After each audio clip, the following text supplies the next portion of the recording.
What class slash team perks are you using on Absolute and why? Include class and perk for your go-to class. I'm interested in seeing what you guys are using on Absolute runs. All right, I think this is an interesting subject. Let's see if we can kind of boil down on what the more reliable perks for Absolute are. I will say I've been enjoying Assault, I've been enjoying Bulwark and Sniper. Sniper obviously has a fair amount of health support now, which is nice. I do like the one perk where after your camo you take less health damage, and then there's also the perk where you can regain your contested health with camo. Sniper has been very fun. Like, just to be completely honest, I really enjoy Sniper right now. Bulwark, obviously, you know, one of the first column perks, it always kind of escapes my mind the name of it. But the perk where you get area of effect damage on parry, intimidating aura. Yes, that perk is very strong. And what was the other? Bulwark, Assault class. I have been using the Thunderhammer with that extra mastery point. It goes a long way with that weapon. I genuinely think the Thunderhammer, I'd put it at like a top 3 weapon before the patch. After the patch, I think it's well, the grenade launcher was nerfed, but the snipers are still really good. I would put the Thunderhammer at probably still top 3. Yeah. The snipers really ended up getting a big boost from that mastery point as well. Pretty much any weapon, if you fully upgrade it, is going to perform well enough to tackle Absolute.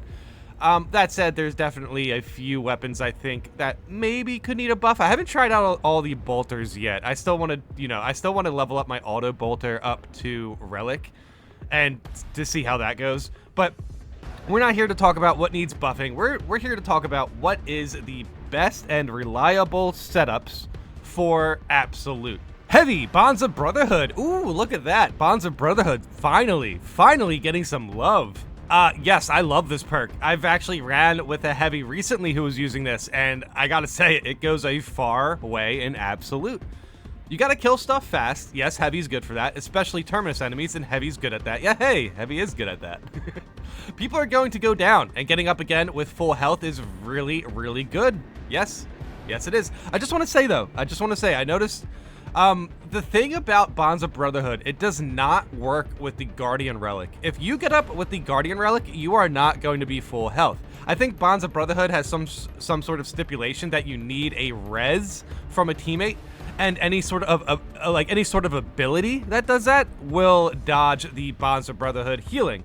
That includes the banner res. The banner res will not get you up with full health unless they are using, invigorating icon.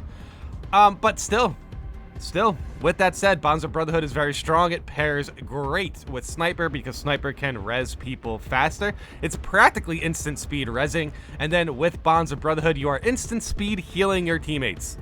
It's very nice. Bonds of Brotherhood turns every stim into a way to clear your mortal wound. So basically, Bonds of Brotherhood is amazing. It's very strong.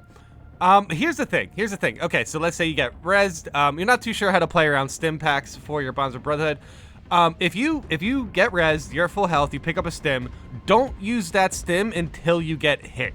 And make sure, sometimes the timing on this can be rough because of like stagger and repeated stagger and stuff that doesn't give you an input to heal. So definitely be a tad bit careful. But that said, you are going to be probably in a safe spot. Like, let's say your armor goes down, to pop that stim, because when your armor goes down, you're probably going to get hit by something else. I don't know. I just want to point out that be careful with the stim pack. I think if you get healed with Bonds of Brotherhood, you are better off saving that stim pack until you are hit by something heavy, and then you can heal that hit with the stim pack and then also heal your mortal wound. Sometimes it just takes a little bit of patience with the stim pack. There's no reason to heal yourself from a mortal wound if you're just walking down an empty hallway. You should save the stim pack for a fight so you can clear up one mistake you had and then also clear up your mortal wound. And that goes a long way. Basically, ways to clear up your mistakes go a far way in Absolute. I started using the team perk for 20% heal on Extremist Terminus kill by teammate on Vanguard, and my squad has been gliding through Absolute. I play with attack who parries to consistently scan enemies instead of spamming all-spec scan, and a heavy that uses the more max ammo instead of full health revive. Interesting. I mean, yeah, I guess if you have Veil, I think Veil's the healing Extremist Terminus perk for Vanguard. I feel like if you have that, you won't really need Bonds of Brotherhood. 20% heal on Extremis and Terminus is very powerful, considering that they spawn in 3 Extremists. So, yeah, it's definitely worth it. I do think people are rightfully annoyed by how they nerfed, the Vanguard heal on Majorist perk. But I do think they more than made up for it with this perk. However, this does put Inner Fire to the side because you can't use both of these. This is a team perk for the Extremist heals. So I do think, there's a conversation to be had now with Vanguard. What is their best team perk? Inner Fire is still very powerful. But I can see why you wouldn't need Inner Fire if you're playing with a heavy and attack who's already scanning enemies on parries. I can understand this synergy for sure. I ran 7 through 8 absolute missions with heavy equipped a heavy bolter. It's actually a pretty comfy experience, unlike the first time I did lethal. Interesting. I can't wait to get on heavy. Like others have said, Bonds of Brotherhood is a must-have perk. Holy cow. Dude, I'm so glad this perk is actually starting to get some appreciation. I feel like during the lethal playthroughs, nobody used this, but it's actually very powerful. But anyone who plays heavy also needs to bring with them a strategic stand. Strategic stand, yes. It lets you, okay. Strategic stand is the perk where you can face tank a lot of things because your health keeps coming back. Basically, your contested health gets refilled faster, but you have to be in heavy stance. Conversion field also helps bring back Bulwark's banner faster. Yes. This is the way to build heavy. This is basically my build. But yeah, I love conversion field, and I love Bonds of Brotherhood. I made a couple videos on Bonds of Brotherhood. I just thought it was such a great perk that people needed to appreciate. But yeah, this is a second call out for heavy.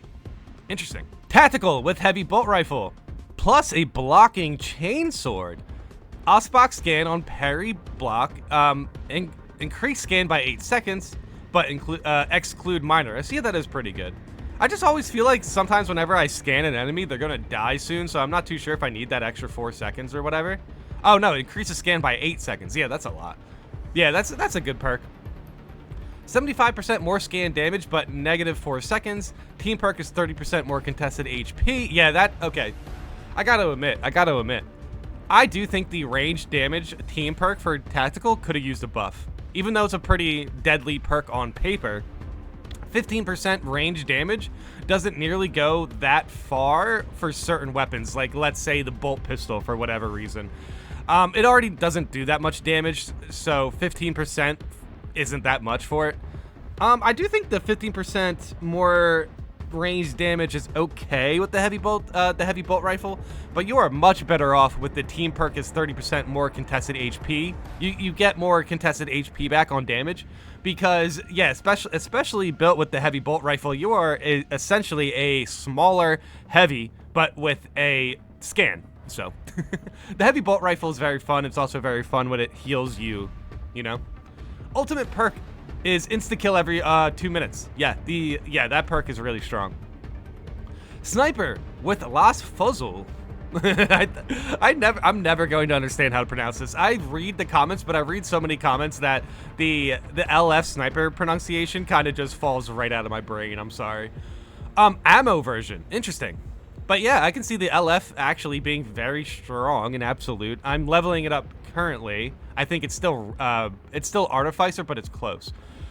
Plus, parry knife, 75% range damage out of cloak. Yes, the 75% range damage out of cloak is very strong. Replenish contested HP when cloaked. Yes, that is a good perk. Have 2 seconds of invisibility after cloak. Okay, I'm not too sure about this one. If you are, if you play sniper, let me know in the comments if you like the 2 seconds of extra, basically the 2 seconds of extra invisibility after cloak perk. I haven't really tried it.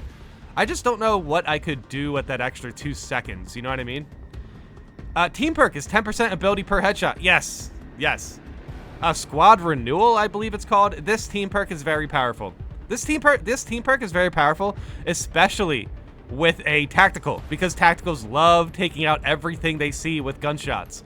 So, so tactical and heavy, I guess. But I never really had issues with getting back the shield for heavy. It's always just been available for me. I don't know why. Like, I think sometimes heavy just does a good job at taking out enemies, so you don't really sweat the cooldown too much for the shield. Normally, you pop the shield, you win the fight, and then you're good. You know, you don't really have to worry about the cooldown.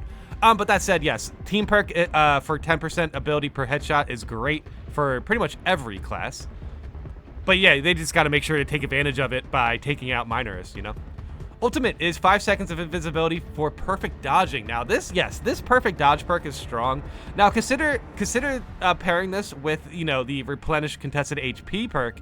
Whenever you get a perfect dodge, you will be replenishing your contested health. And then you can also, when you also leave your camo, you can also take less health damage, making sniper a tad bit more tanky. But I do believe the taking less health damage on getting out of cloak is the 2 seconds of invisibility row, but I'm not 100% sure. Both were very manageable, and I accidentally took a green bolt rifle into absolute, but still able to clear no problem. Tactical is just so good. Okay. Accidentally took a green bolt rifle into absolute, but still was able to clear it. Yeah, see, you can do that because of the ultimate perk for the insta-kill, basically. You are able to do that because you can get an insta-kill with your weapon and then just parry gunstrike anyone else who gets close to you. It's actually not that bad. All right, this was a pretty good breakdown. I like this. Tactical, range damage or contested health. The contested health perk is safer because it's good even if your team is heavily melee. That's a good point. You know, that range damage perk definitely isn't going to help your bulwark too much. fair assessment. Assault, gunstrike damage is still king easily? I think there's a discussion to be had here. I think that there's some good discussions around assault and their balance for absolute. I actually recently made an assault build that's excellent at taking out chaos. And I do use the balanced Thunderhammer. I am going to showcase this build as well soon because I've recently got the Chaos Thunderhammer, the skin on it, and it looks amazing. It's so sick. But so yeah, I had to make a Chaos Crusher build for it. And I use the melee against Extremis and Terminus, the extra melee against Extremis and Terminus team perk. Even though I get it, not all your teammates are going to have the melee capabilities to go against Extremis or Terminus, the damage you can get from that, from stacking it with all the other melee damage perks Assault has, makes it so much better to just jump pack slam into a Terminus enemy and chunk down their HP bar. It burns them down. It is such a big chunk that you will get out of that Terminus health bar. You could essentially solo the Terminus as long as you know their attacks and know their openings, because as soon as you dodge and as soon as you jump up in the air and slam down, they're 10% closer to death. You only really need to do it so many times. It's kind of crazy. I would say maybe closer to like 20% or something. It really depends. I will talk about this more when I, you know, showcase that build a bit. Oh, hey, they talk about it. More melee damage against Extremis is just not very important. I disagree. More melee damage against Extremis can potentially be the break point of 2-slamming a group of Raveners and having them all in executionable status. I think that's a little bit stronger than the Gunstrikes. Because you can, look, the Gunstrikes are good. They're probably better if you want to consider the team. But if you want to consider the damage capabilities of Assault, the more melee damage against Extremis and Terminus is actually going a far way in absolute, because there will be a Terminus and then, you know, you're running into Extremis the entire time. And you want to take them out fast so your teammates are, you know, your teammates have more room to do what they want. And 10% recharge speed is not good enough. Yeah, I agree with that. I agree with that. My headcanon for the 10% recharge speed for, the 10% ability recharge speed for Assault, it just feels like it should be stronger than what we get, you know what I mean?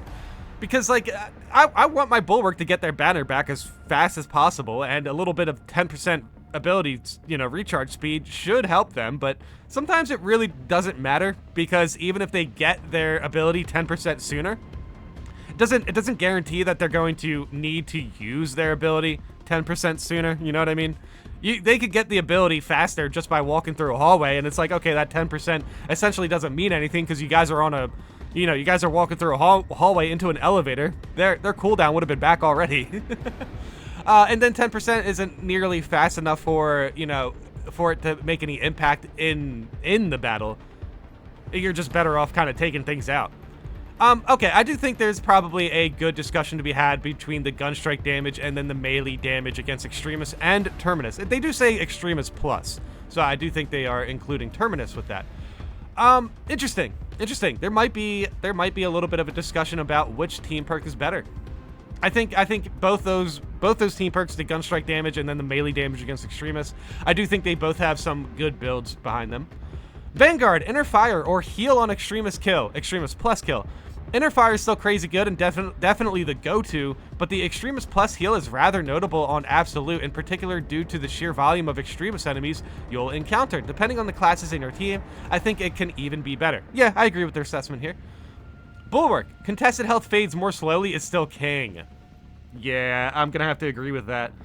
Dude, it's kind of crazy. People, look, I understand the discussions around health management and, how difficult it can be sometimes. And yes, you can definitely get a layer of attacks that are just, undodgeable, or, a layer of attacks that will essentially punish you. Like, let's say you're fighting the Hive Tyrant, he has the AoE attack, and then there's also a Majorist next to you, and then they swing an attack that needs to be parried, but you're also going to get hit by the AoE attacks in the Hive Tyrant. You're taking damage. So you really need the contested health perks to basically clear up those situations. A lot of the times I won't say a lot of the times, but there's definitely a small percentage of the times where you can't do anything and you are going to take damage. So the contested health team perks are definitely really still powerful. And yes, I know we were talking about health management the other day, and then, there's a lot of people who are saying we don't get our health back. Or no, they're saying that it was still hard to, reliably heal your health with contested health perks. And I just don't think that's very true. I do think if you have the Bulwark contested health fades more slowly perk, you will be able to heal back your health reliably. So it's less about, there's definitely a discussion to be had about absolute health management and like stim packs and all that. But I still think the rally ability, the way you can manage to help your health bar, the options are still there. You're likely just playing with players who are not supporting contested health, and that is huge for Absolute. I have to admit, I do think Bulwark does have the contested health fades more slowly perk is probably the way to go for Absolute. The armor regen talent is just not frequent enough for how fast you churn through armor, and the Extremis Plus reduced damage suffers from the problem that it's fundamentally kind of the same but worse. Yes, I agree with this. Getting your armor back is actually pretty cool. I do like the idea of that perk, and I do actually use it. But yeah, the contested health is probably still better. But it's weird. Yeah, getting your armor back and then taking less damage from Extremis, those two perks are essentially similar because, yeah, you are going to take less damage if you get an armor every 40 seconds. You know what I mean? I don't know what they mean by not frequent enough, though. It actually does. 40 seconds isn't, like, the quickest. I get that. But it's still pretty good. It's still pretty good considering that there are classes who have a rough time getting their armor back sometimes. So, hey, every 40 seconds they get a little armor. It's nice. By having contested health fade slower, you have more chance to regain health, which essentially equates to taking less damage. It's basically the same, except it works on any damage. Yeah, I agree with this. Sniper, squad renewal is mostly the go-to. To be fair, all of Sniper's team talents kind of suffer from the problem that your team may not benefit from it, but squad renewal is relatively safe and very rewarding if they do. Yeah, I agree with this. I don't think Sniper really needs 10% extra headshot damage. I think there's ways you can just make that You know, 10% extra headshot damage doesn't really mean much when you can get 75% extra damage just from doing your ability that you can also get back very fast because of squad renewal and just managing your camo cooldown. Basically, you go into camo and then you shoot, and then your camo will come back faster because you canceled it, essentially. So yeah, basically, if you use less camo ability, you will get more camo buffs, and squad renewal helps you out with that. Yes, I agree with this. Heavy, my personal preference is Bonds of Brotherhood. Holy cow. Nice, dude. Bonds of Brotherhood getting a lot of love. I enjoy it. And I just looked at the time right now. I've been going on this comment for 8 minutes. So this was a good comment. I'll give him that. But I think this is the one class where you could genuinely make an argument for all of them. The ammo perk is very nice for heavy and sniper especially, but so is Bonds of Brotherhood. And 25% range damage reduction is actually quite a hefty decrease. Problem is, on some classes operations, the additional ammo is unnecessary, and it's extremely difficult to really say whether the range damage reduction pays off or not over the full duration of the run. On top of that, Bonds of Brotherhood is basically better the worse your team is, which is kind of a big deal if you're looking to get consistent wins. I'm gonna have to agree with this completely, actually. In fact, this entire comment, I agree with most of this, besides the assault, but that's more of a personal preference thing. They make a great point with Vanguard on inner fire and Extremist Plus kills. They are definitely they're probably the closest two team perks that are in contention with each other for sure. Like they're both very impactful. Sniper, yes. Bulwark, yes. Heavy, yes. Bonds of Brotherhood is super strong. I do think there is a conversation to be had with Bonds of Brotherhood against the range damage reduction. But I do think the range damage reduction is better if you pair it with things that are like, you know, bulwarks, contested health, or armor regen. Or if you just want to pair up damage reduction perks with other damage reduction perks to get like a really good damage reduction benefit. That said, it's kind of hard not to make the argument that Bonds of Brotherhood is also kind of supporting that because you're supporting their health. And I did say recently, either in the, not the Terminator video, but one of the videos where we were talking about healing, and somebody mentioned that heavy should have heals, and it's like they kind of do already. And I also said that heavies with heals are like an auto pick, and the amount of people who are mentioning heavy here in this comment section really drives home the idea that heavy is actually probably the best class right now. It just probably is. Like, I mean, sniper is really good, bulwark is really good, but heavy is just Bonds of Brotherhood. Finally, Bonds of Brotherhood's getting the love it deserves, and everyone's starting to really enjoy the way it works in Absolute. Hey, everyone goes down in Absolute. Like, you know what I mean? So, Bonds of Brotherhood's going to work. Okay, so this was a great breakdown. The fact that I spent 10 minutes on this one comment means I need to move on to other things. So, yes, this is basically a breakdown on what perks you really would want to use in Absolute. I hope this helps you and your Absolute runs. I'm noticing some, I'm noticing some players get into Absolute who are still a little bit, who could use a little bit more practice on lethal. So I hope a video like this goes a long way on helping out those newer high difficulty players make a build that is going to help them complete these missions. Thanks for watching.